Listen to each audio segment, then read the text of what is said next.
Donc dans la première vidéo, qu'est-ce que j'ai fait? J'ai généré une série Pandas avec 10 000 valeurs qui allaient de 25 à 50, qui étaient, on va dire, ordonnées dans quelque chose d'aléatoire.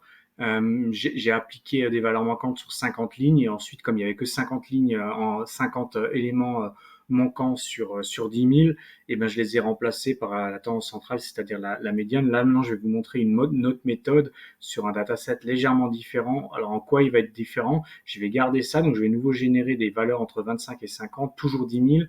Je vais toujours créer un array, mais ce que je vais faire cette fois-ci, c'est que je vais rajouter une ligne. J'aurais pu le faire en haut, mais je vais le faire ici.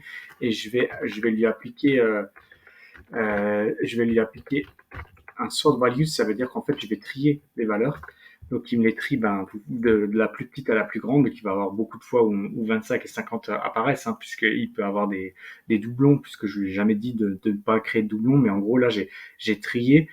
Bien sûr que maintenant, si je relance SER, il n'y a rien qu'à bouger, je vais l'exécuter. Pourquoi? Bah parce que ça, c'était pas une place. Donc, je vais faire comme ça pour lui dire mon SER. Maintenant, c'est mon SER qui est trié par ordre croissant. Donc maintenant, ça marche. Et donc, je vais refaire la même chose ici. Donc ça, je retouche à rien. Je génère des valeurs aléatoires. Je génère ma liste et je vais voir combien j'ai de valeurs aléatoires. J'en ai 50 ici. Ça représente toujours 0,5% de mon dataset. Il n'y a rien qu'à bouger, on va dire, mais c'est juste là où ça va être différent.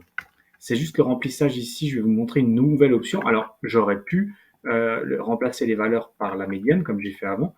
Mais ici, on va voir comment est structuré. Donc, je vais faire un head de 60 mais je sais pas si ça va servir à quelque chose, mais juste pour que vous compreniez un peu l'idée. Ça sert à rien puisque ce que je pensais, hein, qu'on n'allait pas passer au-dessus de 25. Mais en gros, vous voyez comment mon dataset est structuré.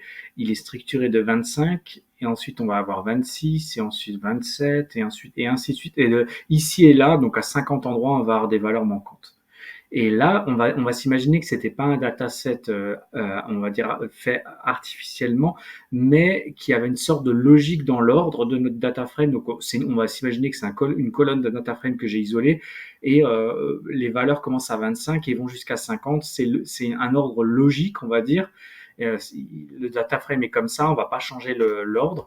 Et ici et là, on a des valeurs manquantes. Alors, une technique qu'on peut faire quand vous avez ça, une sorte, on va dire, soit d'ordre logique, de tri, de chronologie, tout ce que vous voulez, vous voyez un petit peu l'idée, contrairement à avant où les résultats étaient complètement aléatoires. Vous voyez, là, on avait 26, 48, 49, 42, 32. Là, c'est différent. On va aller tranquillement de 25 jusqu'à 50 en 10 000 fois.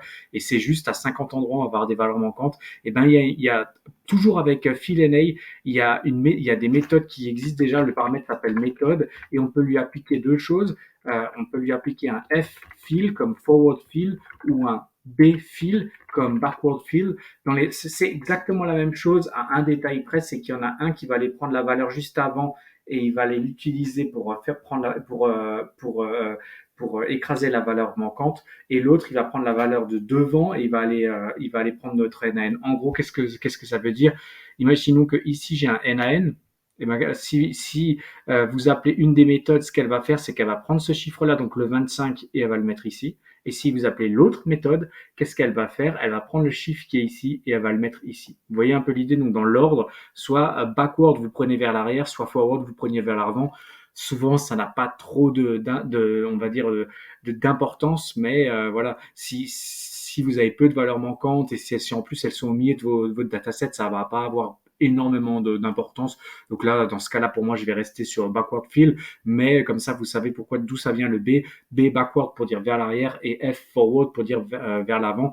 Et c'est des méthodes qui sont existantes pour le fill NA, qui existent déjà dans Pandas. Donc c'est un paramètre qu'on appelle méthode et on peut lui demander de le remplir comme ça. Donc je vais le faire, je vais l'exécuter. Et maintenant, je vais voir si j'ai des valeurs manquantes. Donc non, je n'ai plus de valeurs manquantes. Je pourrais vous montrer à quoi ça ressemble, mais vous comprenez l'idée. À chaque fois qu'il a vu une valeur manquante, il l'a remplacée par celle qui était juste à côté de lui. Et en fonction de si vous mettez B-fill ou F-fill, ça va être soit là, il va le remplacer par la valeur qui était juste avant ou la valeur qui est juste après. Voilà. Donc c'est une autre méthode. Celle-ci s'applique donc plus à des data frames où les listes ou les colonnes sont déjà dans un, on va dire, ordonné. C'est un peu ça l'idée.